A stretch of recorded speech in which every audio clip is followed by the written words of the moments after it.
Hello everybody.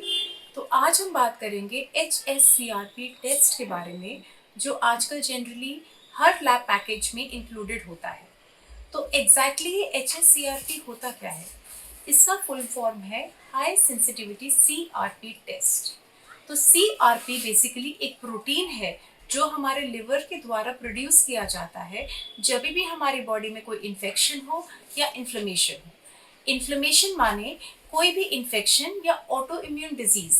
Auto immune disease वो होता है जब हमारी बॉडी की इम्यूनिटी अपने आप को ही अटैक करने लगती है, जैसे कि रूमेटॉइड आर्थराइटिस में अटैक करने लगती है। तो उसमें लेवल ऑफ इन्फ्लेमेशन को डिटेक्ट करने के लिए हम सीआरपी टेस्ट का काफ़ी बार यूटिलाइजेशन करते हैं। High sensitivity CRP on the other hand बहुत ही लो लेवल्स ऑफ सीआरपी को भी डिटेक्ट करता है। तो इसकी इम्पोर्टेंस होती है लो लेवल्स ऑफ इन्फ्लेमेशन को डिटेक्ट करने में, जो देखा जाता है डायबिटीज में, मोटापा या ओबेसिटी में, जो स्मोक करते हैं उन लोगों में, या in cases of high stress conditions in the body जहाँ पे कोर्टिसोल नामक हार्मोन बहुत ज़्यादा बढ़ जाता है। तो इन केसेस में HSCRP हमारी बॉडी में इन्फ्लेमेशन और हमारा कार्डियक रिस्क डिटेक्ट करने में हमारी हेल्प करता है। तो ये लेवल अगर जनरली 3 के ऊपर हो तो हम कहते हैं कि वो पेशेंट हाई रिस्क कैटेगरी में इंक्लूडेड है। तो whenever high risk HSCRP high level पे हो तो आपका जो ट्रीटिंग फिजिशियन है वो कुछ लैब टेस्ट आपको करवाने के लिए कहेगा, जिसमें एक शुगर इंक्लूडेड होगा, एक लिपिड प्रोफाइल होगी, LFT, KFT, CBC।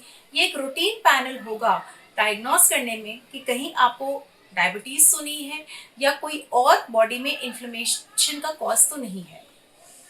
अब अगर ये HSCRP बढ़ा हुआ है तो इसको कम करने के लिए हम क्या कर सकते हैं? तो अगर ये बढ़ा हुआ है तो इसको कम करने के लिए हम बेसिक अपने लाइफस्टाइल में कुछ चेंजेस कर सकते हैं। सबसे इम्पॉर्टेंट, अगर आप स्मोकर हैं तो स्मोकिंग को आपको छोड़ना पड़ेगा।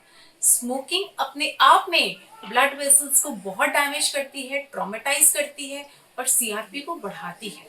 सेकेंडली, हेल्दी डाइट जिसको हम कहते हैं टिपिकली अ मेडिटेरेनियन डाइट, जिसमें फैट, सैचुरेटेड फैट्स का बहुत ही कम इस्तेमाल होता है, लो सॉल्ट होता है, वो हमारी बॉडी के लिए काफ़ी हेल्दी माना जाता है।